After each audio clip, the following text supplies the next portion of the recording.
现在我们就要开始我的运动之旅了，离现在刚刚好3年了。在我开始运动之前呢，那大家了解一件事情哈，我42岁的时候花了2年半的时间做跑步和做重量训练。有氧运动跟重量训练对我来说是一点都不陌生的哈，我对它理论了解的非常清楚的。我这一次要再来做运动的时候呢，我首先坐下来静静的思考我的状态和我的处境是什么。我的精神状态，我的健康状态一切都很好，唯一让我不满意的就是体脂率比较高。但是我的目标是要长肌肉。那我跟你说，烧香拜佛是长不出肌肉来的，你只有老老实实的把哑铃拿起来，刻苦耐劳的去做，有系统的去做，专业指导的情况下去做，还要配合饮食，你才有可能长肌肉的。但是还是那句话，当时我64岁了，我没有时间浪费，所以我坐下来思考一下我自己的需求。我的身体是依赖脂肪提供能量的。当你在做重量训练的时候，可能你做了10次、12次就完全做不动了。在这个过程当中，前面的8次到10次啊，都是有氧状态的。你尽管喘气喘得厉害，但前面的10次、8次都算是有氧运动。最后的2下，那个2下可能进入无氧状态的。我为什么要讲这呢？因为进入无氧状态的时候，它绝对的依赖葡萄糖的。我的一个忧虑就是，我身体脂肪供能不能够满足这么高的有氧运动的需求。进入无氧状态的时候，我身体里面有没有现成的葡萄糖可以满足它？说糖原呢？糖原有用完的时候啊，肌糖原用完了以后，如果你不吃足够多的碳水化合物的话，存不起来的。因为你吃下去的碳水化合物的热量啊，你身体是首先把它燃烧掉的，那有多余的才会变成糖原存起来的。我又不能够吃这么多碳水化合物，我要保持我的生酮状态，所以我的肌糖原用掉了以后，要存起来是有难度的。肌糖原用掉了，那我在做高强度运动的时候，要进入无氧状态的时候，我身体怎么办呢？我需要去实践当中去寻找答案的。我做了一个设计，因为我1日1餐嘛，每天只吃中午这一顿饭的。我决定1个礼拜做2次重量训练，我自己家里面弄了一个健身房，各种设备都还蛮齐全的，然后把教练请到家里面来，用非常科学的方式，用教练带着去做全身性的重量训练。我自己在家里面还买了一部室内划船机啊。室内划船器做有氧啊，有氧跟无氧是要配合的。那我的划船器呢，我拿来做热身用的。我在进健身房之前，我要做10分钟到20分钟的有氧运动，把自己身体整个搞热了以后，才去做重量训练的。这个工作呢，我就决定在早上做。可是你要了解，如果我身体里面还有一点葡萄糖可以用的话，在我热身的时候已经用完了，就是我故意设计的。为什么？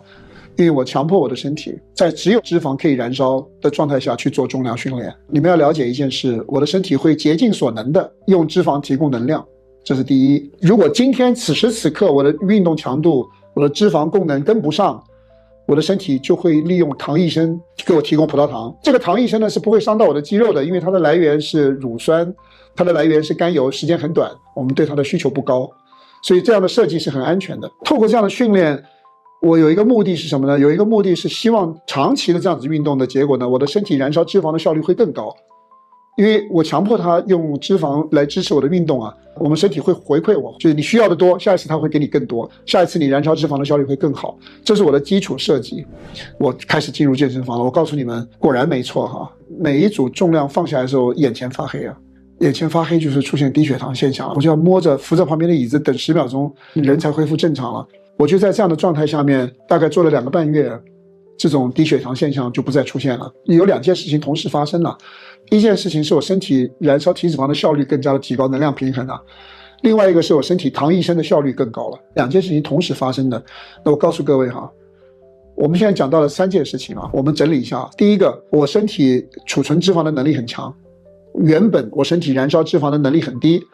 但是透过我的努力，现在我身体燃烧脂肪的能力呢，稍微提高了一些了。那这个对我是有利的，不是减肥有利，是对健康有利。我一会儿解释给你们听。我的代谢特征呢，渐渐的跟你们差不多了。你们的胰岛素是在中间的，我的胰岛素在比较高的地方的。可是透过我这种努力的话，我身体储存脂肪的能力高，燃烧脂肪的能力也被我提高了，就是向你们靠近了。透过重量训练，我的身体呢是储存糖原、消耗糖原、储存糖原、消耗糖原是经常性的，所以我身体尤其是储存糖原的空间始终很大的空间，这个是非常非常有利的。第3个，透过这个重量训练呢，我身体糖益生的效率非常的高。这3件事情加在一起有一个名称，叫做代谢灵活度高。代谢灵活度在我们学习代谢健康这个领域里面，很少人提到这个名词，但这个名词是真实存在的。英文叫做 metabolic flexibility。metabolic 就是代谢 ，flexibility 就是灵活性，代谢灵活度。当你这3样东西都具体存在了，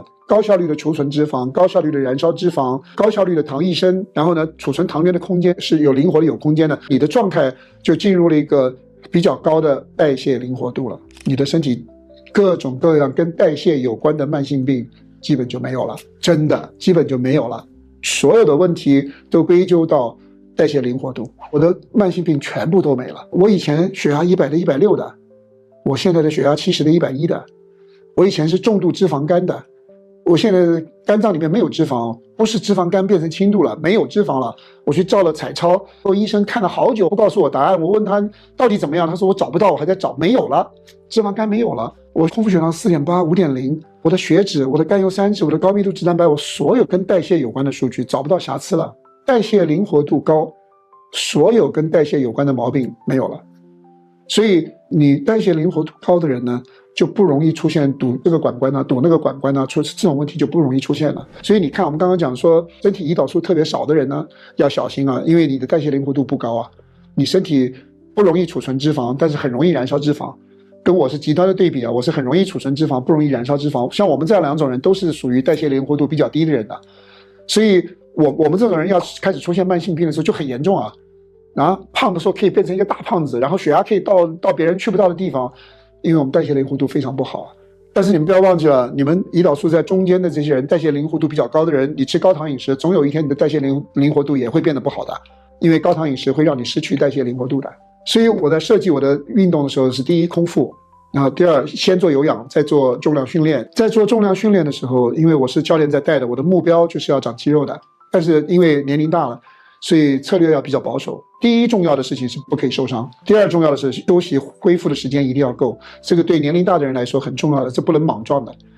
所以这是为什么我1个礼拜只有2次的原因，要给自己身体足够的时间休息跟恢复。可是这个时候呢，我的饮食要做出一点调整的，这是我给我自己设计的。我的饮食原本的饮食呢，严格限制碳水化合物的热量，我的碳水化合物的热量只来自于蔬菜，其他的碳水化合物热量几乎没有，只有大量的蔬菜。但是呢，我身体要长肌肉的，长肌肉是需要胰岛素的帮助的，所以我自己调整了一下我的饮食结构。我的重量训练呢，是在礼拜2跟礼拜4早上8点半教练来，节奏非常紧密的把重量训练做完。9点半、9点45训练结束了以后，10点钟我吃15个小笼包。你可以吃水饺，我为什么选择小笼包呢？小笼包的皮是面粉做的，快速碳水。小笼包里面的肉有蛋白质有脂肪，这个时候的营养需求3位一体哈，所以蛋白质、碳水化合物、脂肪都需要，这小笼包非常理想。第二，小笼包的皮是面粉做快速碳水，这个时候我需要少量的快速碳水刺激我身体制造胰岛素，我需要一点胰岛素来帮助我的身体长肌肉啊。那这个时候我吃下去的蛋白质分解成的氨基酸就可以在胰岛素的帮助下可以很有效率的进到我的肌肉里面去帮我长肌肉，这是理论啊。那我按照这个理论去做的，我只有运动的当天吃碳水，其他的时间不吃。4个半月我体重长了9斤啊，体重长了9斤，绝大多数是肌肉啊。我为什么会这么说呢？因为做的重量啊都已经不一样了，你有更多的肌肉，你才能够拿更多的重量嘛。4个半月我增加了9斤的肌肉，说明我的策略啊似乎是非常有效的。这个时候我就有一点心动了，9斤肌肉是很多的肌肉啊，我身体的基础代谢应该有明显的变化，肌肉是消耗能量很厉害的东西了。所以当时我就想试一试，我可不可以给自己身体一个压力，就让它迅速的减少脂肪。我决定进行一段时间的改变我的饮食的这个策略啊。本来我是1日1餐的嘛，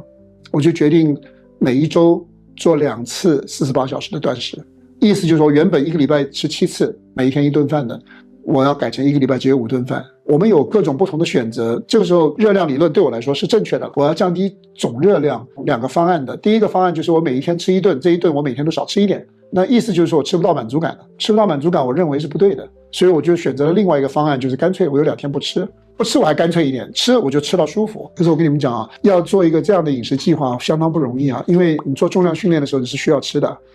所以我礼拜2、礼拜4做重量训练，做完重量训练当天必须吃，第2天也必须吃的，因为你身体长肌肉还有恢复有这个需要的，营养有需要的。所以那如果你礼拜2跟礼拜4做运动的话，你的饮食就变成礼拜二、礼拜三、礼拜四、礼拜五这4天是必须吃东西的了。所以我没有任何其他的选择，就是2、3、4、5吃完了以后，礼拜6不吃，礼拜天中午吃完了以后，礼拜1不吃。每一个礼拜2早上做重量训练的时候，是我接近48小时没有吃东西的时候，那是一种全新的经验了，以前从来没有过的。我可以跟各位说啊，你想象不到的好，我的教练都不相信啊。我教练说你40几个钟头没有吃东西了，你的运动表现和你运动一组跟一组之间的恢复的效率是最好的。